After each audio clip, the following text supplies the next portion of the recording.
Hello everybody, Dark Skeleton here, and today we're taking a look at four, for the most part, very crazy cards from Whispers of the Old Gods, including one of the Old Gods himself, N'Zoth the Corruptor, who happens to be a 10 mana card. I'm guessing all four of the Old Gods are appropriately 10 mana big drops with crazy effects, as it should be.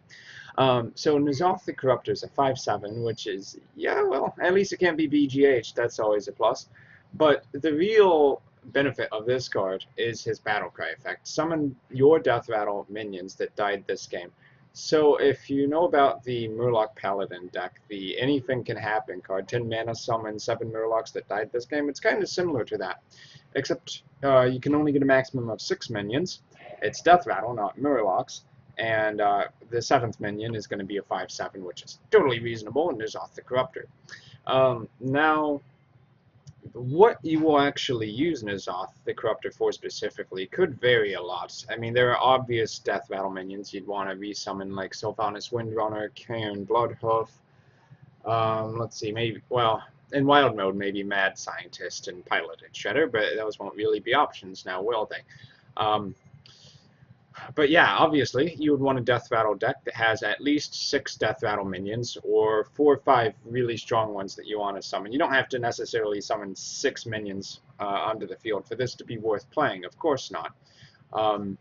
But you do probably want to try to find some crazy synergy beyond just having super powerful cards like, oh, I summoned 4 Sylvanas. It's like, okay, I have no field anyway, so I Flame Strike at the end.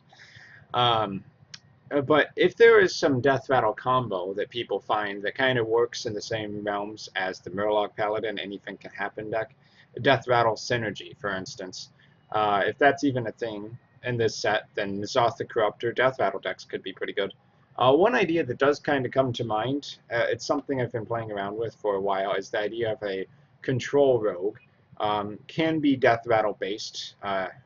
Not a very commonly played card, but a new Barak would be crazy to get back with N'Zoth the Corruptor. So they kill your new Barak, it returns to the hand, and if the game did go long enough in some ridiculous control versus like fatigue control versus control, a new Barak would have technically died multiple times, so you can N'Zoth the Corruptor and get several more new Baraks on the field, and like 100% chance you would win that game if a new Barak was not polymorphed, for instance. Though, that said, that might be way overkill, because the new Barak, if he goes unanswered, usually wins anyway. But you get the idea. There's a lot of different options you can play around with here, but generally speaking, a 10 mana card is going to mean it's a control card. It's what's going to finish the game. So you have to have some idea of your strategy. What are these Death Rattle minions going to do for you? Is it just going to be a bunch of canned Bloodhoofs where you outvalued the field? Or can you get more creative than that? Something that's just so cheesy that when N'Zoth gets played, you basically win, period. Okay, well, enough about him. Although, it will be cool to see him come out. Okay, Renounce Darkness. This might actually be my favorite card from the set so far, because it is such a wild card. Not to be confused with Wild Mode. Renounce Darkness. I'm not sure what Blizzard was thinking coming up with this card, but I love them for it. So, 2 mana. Replace your Hero Power and Warlock card with another classes. The cards cost 1 less. It doesn't say discover a new class, so I'm guessing this is completely random for the sake of fairness. Otherwise, it would be more consistent. Now, this card would be pretty terrible if it didn't have your cards cost 1 less effect on it, because it's like, well, you toss all your pre-constructed good deck cards away from for a bunch of random crap, like, oof, you get Forked Lightning from Shaman and Totemic Might or something like that. Congratulations. And you threw away Jiraxis for that. But there is some potential in this card actually being played. If you get a reasonable draw from the class cards, and most class cards are actually pretty reasonable, naturally. They have to be better than neutral minions to make classes cohesive. So this gets played, you switch to a class like Mage, for instance. You could be getting 6 mana Flame Strikes, 3 mana Fireballs. It is RNG based, but it could just end up with the situation where you get some really nice value out of playing this card. Almost like playing an Emperor Tharzan, but then you don't know exactly which cards you're going to be discounting, in a sense. But I think what they were aiming for with this idea is that the Warlock's hero power, it allows you to tap and draw cards. So you can get a full hand really easily as a Warlock, especially if you're playing a handlock style.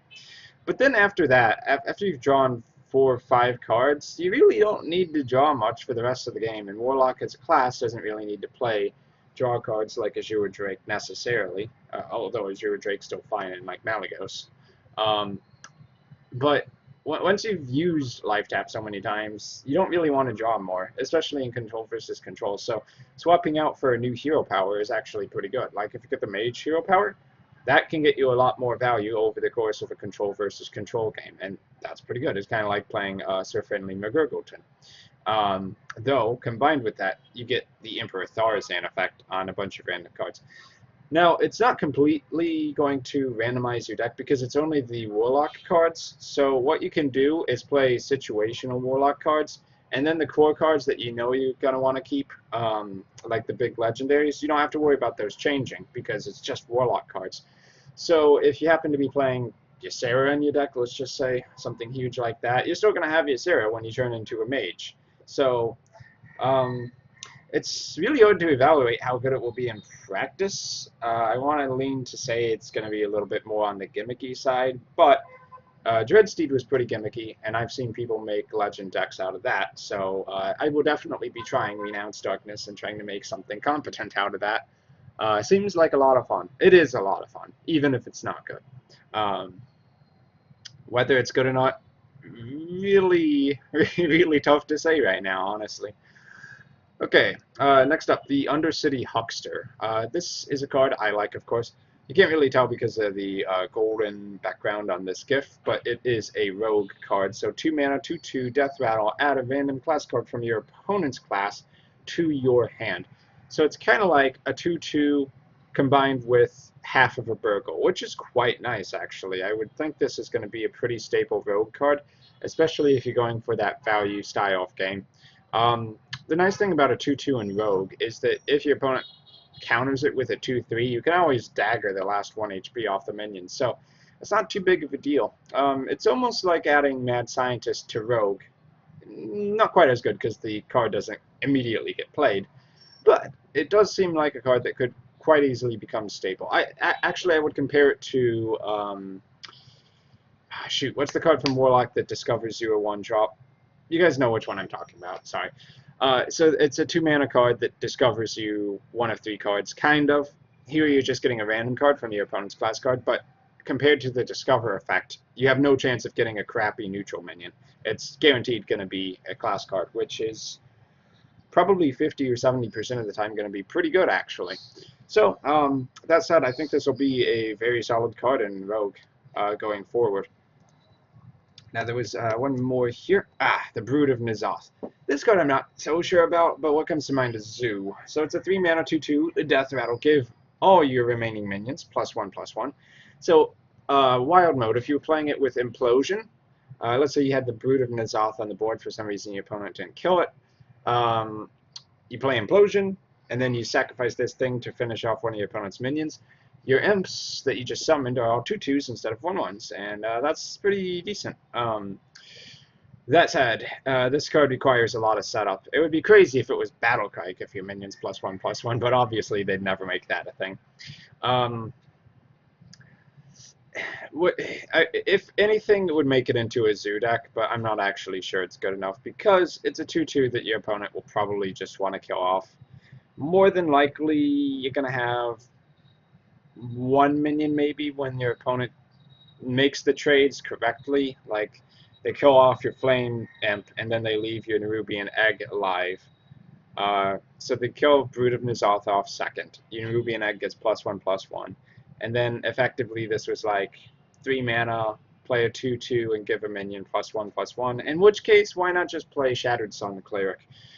So, honestly, for this card to be good, it's too situational, and especially considering Shattered Sun Cleric is a battle cry, and that's not really played anymore, although it's probably in the top 100 cards to make it into a Warlock Zoo deck, I would think so. Brood of N'Zoth probably not actually good enough to be played, honestly speaking, unless you have some crazy Death Rattle deck which is really, really sticky. Like, everything in your deck is like a piloted shredder. It's just a nightmare to clear anything off your board. So to counter the Brood and N'Zoth would require a silence. Maybe that could be possible. I mean, the idea is N'Zoth the Corruptor is the Death Rattle god, so maybe. I just don't see it right now.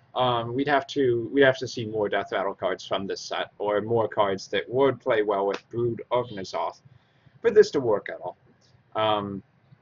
Yep, but currently not really a strong card on its own, for sure.